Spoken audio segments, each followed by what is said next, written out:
What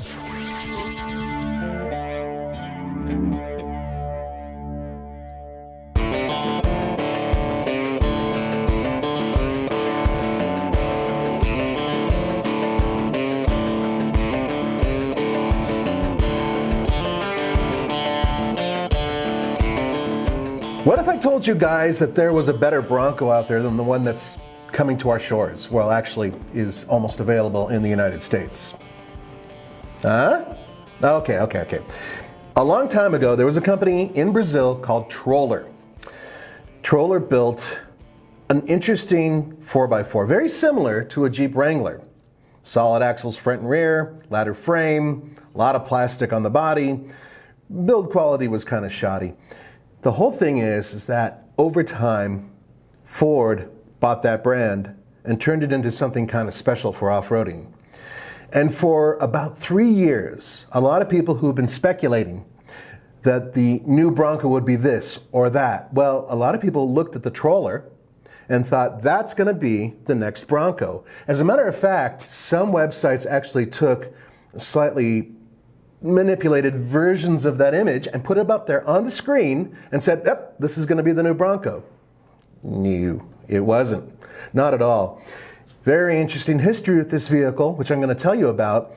And unfortunately, you're never going to see one of these at a dealership anywhere in the United States. And I'm sorry to tell you guys that, because it's actually a pretty badass vehicle. So let's talk about the Troller history. Now, first of all, what about the name? Well, this is kind of a mutated version. Now, this is a Brazilian company, bear in mind, and they took the name Troll, Scandinavian name Troll, and they stretched it out and they called it Troller. That's supposedly where they got the name. So, going back to 1995, the company Troller Vehicles Espaciais SA, South America, was founded.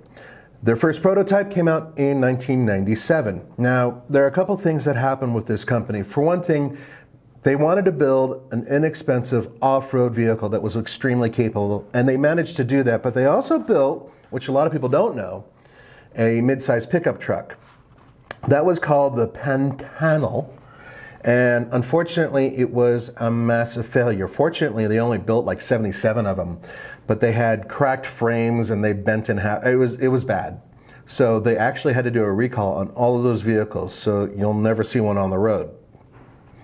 Despite their failure, Troller found success with the T4. Now, the T4 was, just like I mentioned, basically a Jeep Wrangler, very similar, but it had a diesel engine and a 5-speed manual transmission. This vehicle's platform was very simple, very rugged, and it was capable off-road, so much so that they actually had success in the Paris-Dakar Rally. Kind of an interesting little tidbit there. Move forward to 2007. Ford comes in and buys Troller. That's why nowadays it's known as the Ford Troller. The interesting thing is, if you actually look at a modern Troller, like the one behind me, like the images you guys are looking at, you won't see any Ford logos on these vehicles, just the Troller logo. I don't quite know why. Now, it wasn't bought just by Ford. It was actually Ford do Brasil, the Ford Brazilian branch, obviously. They bought them. Since buying them, they've changed everything, but they kept the recipe the same. So, what does this vehicle, first of all, have in common? This new one, like the one behind me, which is the T4, and that particular one is the TX4, which is the top of the line. It would be like a Wrangler Rubicon, which, by the way, we'll talk about the Wrangler in just a minute. So what did Ford do? Well, they completely changed the entire vehicle. Even though it looks similar to the old one, they share no components. The frame is the only thing that is somewhat similar to what is on the modern Bronco that we're about to get. They used a shortened version of the International Ford Ranger frame. They shortened it down, changed some of the hard points, boom, you got a frame. Yes, the modern Ford Bronco that's about to come out does have a shortened Ranger frame, but it's a different frame with different hard points, and it is pretty much the only component that is shared. First of all, 200 horsepower, 5-cylinder, 3.2-liter Dura-Torque turbo diesel. It makes about 350 pound-feet of torque, and it has a 6-speed manual transmission. New is a 6-speed automatic transmission. Now it has solid front and rear axles. Dana 44s with track lock anti-slip is the standard rear diff. However, you can get a brand new electronically locking rear diff push button, which is awesome. And it is something that they have on the Ford Ranger, but they are different units. Check out these numbers. Some of the best approach and departure angles I've ever seen on a vehicle that's actually sold to the public. 51 degrees approach and departure angles. Not a lot of overhang on this vehicle. Now, bear in mind that we're not even talking about massive wheels here. We're talking about 17-inch wheels with Pirelli Scorpion MTR tires. You may notice they're not huge. They're not like 35s or anything like that. Could you imagine the approach and departure angles if this thing had huge tires like the ones we have here in the States? Oh, I don't know, like the new Bronco with the Sasquatch package and all that stuff. It would be intense. Now, this vehicle does have an interior that I would consider to be a little bit primitive by our standards, but it's not too bad. It has a nearly 7-inch infotainment screen that has Apple CarPlay and Android Auto as options, and it does have seats that look like they're relatively comfortable. The thing is that many people, critics, who have actually ridden in this vehicle say that it's very difficult to get into the back seat, but just like other two-door vehicles, I should say, it's kind of typical that it's difficult to slide the seat forward and actually get in behind. Now, unlike the Jeep Wrangler, this is actually built to hold 3 people in the back seat.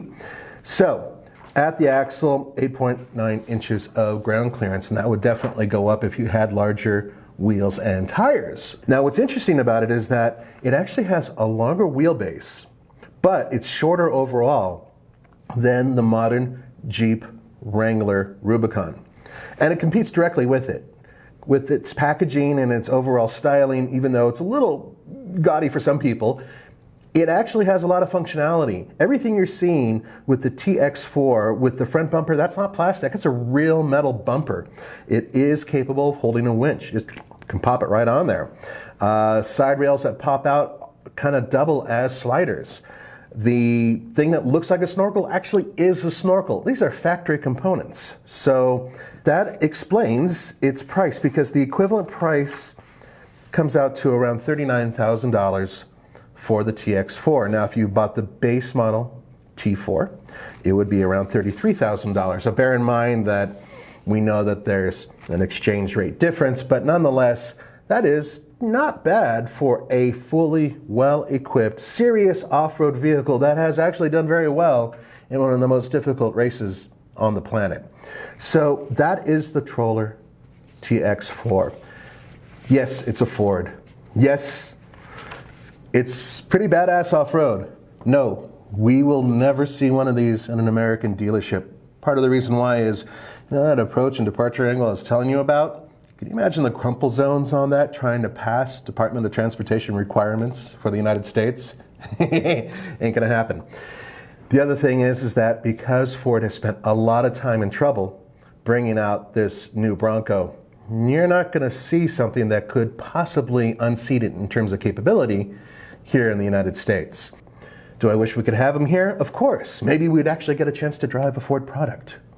For the Fast Lane Off-Road, this is Nathan. Thank you so much for joining me. Don't forget, we have a website. It's called TFLoffroad.com, and we have tons of stories just like this everywhere. I'll see you next time.